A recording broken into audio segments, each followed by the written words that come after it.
Hello children, welcome again. बहुत बहुत स्वागत, बहुत बहुत प्यार। तो चलिए, आज का हमारा विषय रहेगा औसत। जानते हैं औसत के बारे में। तो बच्चों, सबसे पहले तो मैं ये बताऊं आपको कि औसत होता क्या है, इसकी ज़रूरत क्यों पड़ती है। बहुत ज़्यादा डेप्थ में नहीं जाएंगे, लेकिन आपको थोड़ा आइडिया होना चाहिए कि ये औसत क्या होता है और इसकी ज़रूरत क्यों पड़ती है और इसको कैसे निकालते हैं। तो इन तीन चीज़ों के बारे में डिस्कस करेंगे। तो चलिए, मैं आपको एग्जाम्पल के माध्यम से समझाता हूँ। एक उदाहरण है, माना किसी बच्चे के हिंदी में 70 नंबर हैं 100 में से, ये नंबर 100 में से हैं। तो हिंदी में 70 नंबर हैं, अंग्रेजी में 85 नंबर हैं, गणित में 73 नंबर हैं, विज्ञान में 68 नंबर हैं और संस्कृत में 34 नंबर हैं। तो देखिए, संस्कृत में 100 में से बहुत कम है, लेकिन बाकी सभी में इसके नंबर अच्छे हैं। तो हम ये कहेंगे कि ये अगर कोई पूछे हमसे कि विद्यार्थी पढ़ने में कैसा है, तो हम बोलेंगे बहुत अच्छा है। हम उसको संस्कृत के बेस में ये नहीं बोलेंगे कि ये तो बहुत पढ़ने में बहुत ख़राब है, लेकिन हम ये कहेंगे बहुत अच्छा है, क्योंकि उसके कुल मिलाकर उसका जो टोटल प्रदर्शन है वो बहुत अच्छा है। उसने 4 विषयों में बहुत अच्छा प्रदर्शन किया है। तो इस तरह से हम कहते हैं ये पढ़ने में ये बच्चा है, इसका औसत बहुत अच्छा है, ये पढ़ने में बहुत अच्छा है। तो ये जो है हमें, क्योंकि अलग अलग मार्क्स हैं अलग अलग सब्जेक्ट में, तो जब उसके बाकी सब्जेक्ट में तो बहुत अच्छे हैं, सिर्फ संस्कृत में कमज़ोर हैं, तो लेकिन इसके आधार पे हम ये नहीं बोलेंगे कि बहुत कमज़ोर हैं। इसी तरह जैसे आपने देखा होगा क्रिकेट में कि जैसे हम कहते हैं कि सब इंडिया ने बैटिंग की 20 ओवर का T20 में, और उसने 20 ओवर में 180 रन बनाए। अब ये ना बोल करके 20 ओवर में 180 रन बनाए, माना कोई आता है जिसने मैच नहीं देखा है और वो पूछता है कि अरे यार, आज उसका एवरेज क्या रहा, उसका औसत क्या रहा। वो कहेगा 9 का औसत से रन बनाए हैं। वो कहेगा बहुत अच्छा है 9 का औसत। अब ये 9 का औसत है क्या? ठीक है, देखिए अक्सर सुना होगा आपने कि इनका एवरेज बहुत अच्छा है। तो इस तरह से, क्योंकि देखिए 20 ओवर में 180 रन बनाए, अब ऐसा तो है नहीं कि हर ओवर में बराबर रन बनाए। हो सकता है किसी ओवर में रन ही ना बनाए हों, या हो सकता है किसी ओवर में 20 से भी ऊपर रन बना दिए हैं। तो लेकिन कुल मिलाकर 20 ओवर में प्रदर्शन कैसा रहा, उसके आधार पर हम औसत निकालते हैं। तो ऐसे यहाँ पे औसत यही होता है, यानी औसत हमें बताता क्या है? औसत हमें यह बताता है कि किसी का प्रदर्शन कैसा है। तो हम औसत के आधार पर निकालते हैं, प्रदर्शन अच्छा है या प्रदर्शन खराब है, किस तरह का औसत है। तो औसत से ही हम कोई परिणाम निकालते हैं। अब औसत को निकालते कैसे हैं, इस पर चलते हैं। देखिए, दी गई राशियों का औसत बराबर दी गई राशियों का योगफल बटा दी गई राशियों की संख्या, ये मुख्य सूत्र है जिससे कि हम औसत निकालते हैं। ठीक है, अब इस सूत्र का उपयोग करेंगे हम, और इसमें एक दूसरा सूत्र भी है, इसी से ड्राइव किया गया, इसी से निकाला गया है। जैसे मैंने आपको बताया था कि पक्षांतर में क्या होता है कि जैसे यहाँ पर दी गई राशियों की संख्या क्या है, ये हर में है, तो जब हम इसको इधर ले जाएंगे तो ये गुणा हो जाएगा। तो हमारे पास एक दूसरा सूत्र बन जाएगा कि दी गई राशियों का योगफल बराबर दी गई राशियों का औसत, और इधर ही इसको लाएंगे तो गुणा गया दी गई राशियों की संख्या, जो कि मैंने यहाँ पर लिखी है। तो कुल मिलाकर हमारे पास यहाँ पर 2 सूत्र हैं जिसके आधार पर हम सारे प्रश्नों को हल करेंगे। तो चलिए, अब हम यहाँ से इन सूत्रों के आधार पर इन प्रश्नों को हल करने का प्रयास करते हैं। तो मैं आपको एक्सप्लेन करता हूँ। देखिए, पहला क्वेश्चन है आपके पास कि 1, 3, 5, 7 और 9 का औसत क्या होगा, यानी हमें औसत निकालना है। और यहाँ पर हमें कुछ राशियाँ, कुछ संख्याएँ यहाँ पर दी गई हैं, इनको हम राशियाँ भी कहते हैं। तो अब हम निकालेंगे औसत, पहले वाले प्रश्न में निकालेंगे औसत। अब औसत का देखिए, जैसे सूत्र है औसत, दी गई राशियों का औसत, राशियाँ हमें ये दी गई हैं 1, 3, 5, 7, 9, इनका औसत कैसे निकालेंगे हम?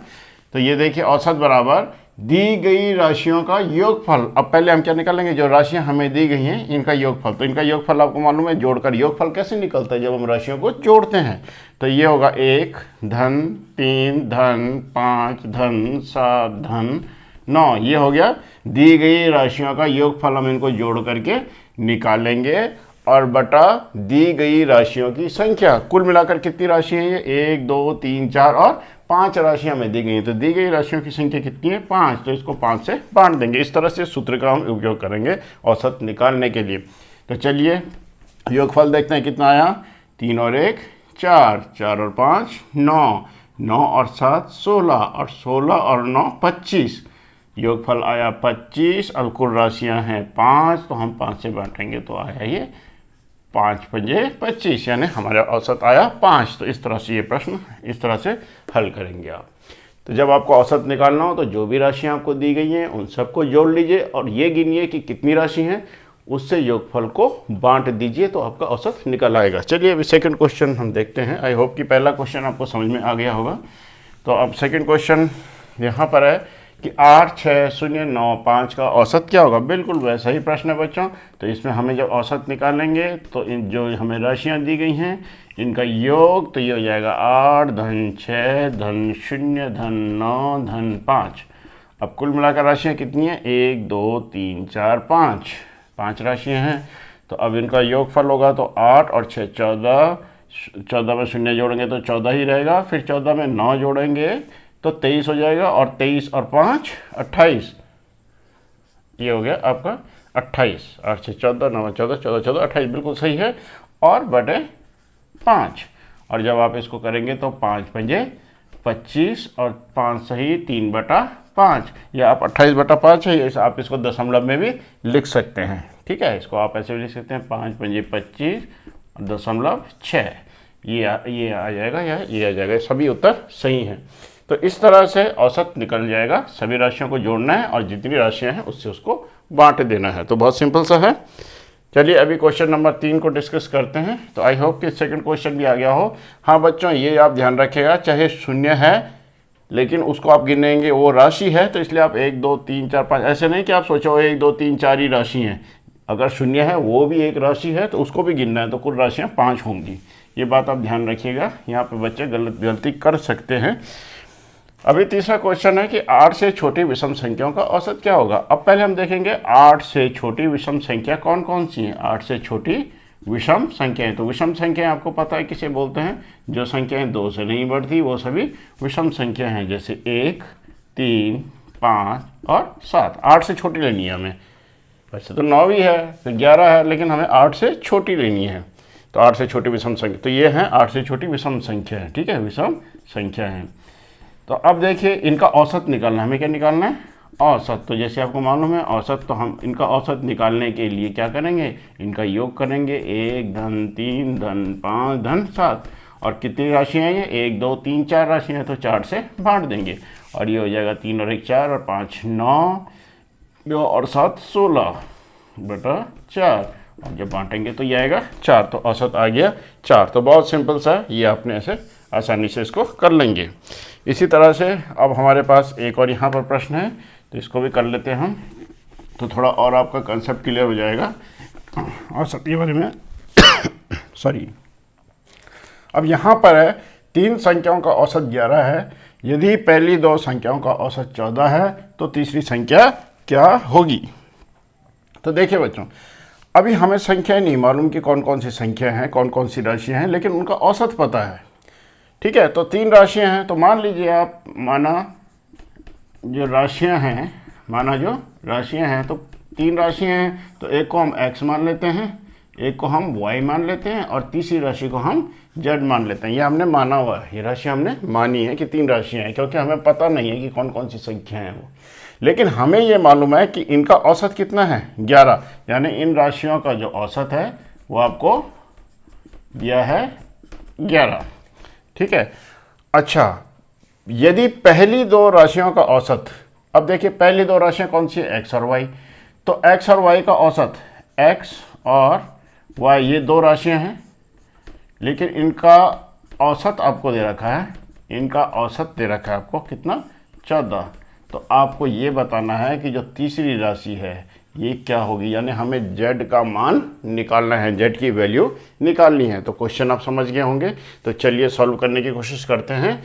अब आप यहाँ पर देखिए सूत्र नंबर 2 में कि दी गई राशियों का योगफल बराबर, ये देखिए दी गई राशियों का योगफल बराबर औसत गुणा गई दी गई राशियों की संख्या, इसका उपयोग करेंगे।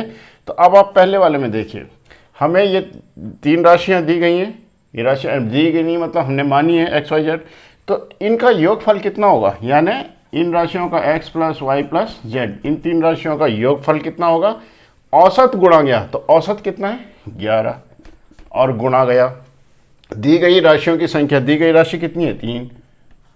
तो आपको ये पता लग गया कि x plus y plus z, यानी इन तीनों राशियों का जो योगफल है वो किसके बराबर है, 33 के बराबर है। तो आई होप ये क्लियर हो गया होगा आपको। ये देखिए दी गई राशियों का योगफल x plus y plus z, इनका योगफल किसके बराबर होगा, औसत गुणा गया दी गई राशियों की संख्या। औसत था 11 और दी गई राशियां हैं 3, 11 को 3 से गुणा करने के हमें इन 3 राशियों का योगफल प्राप्त हो गया।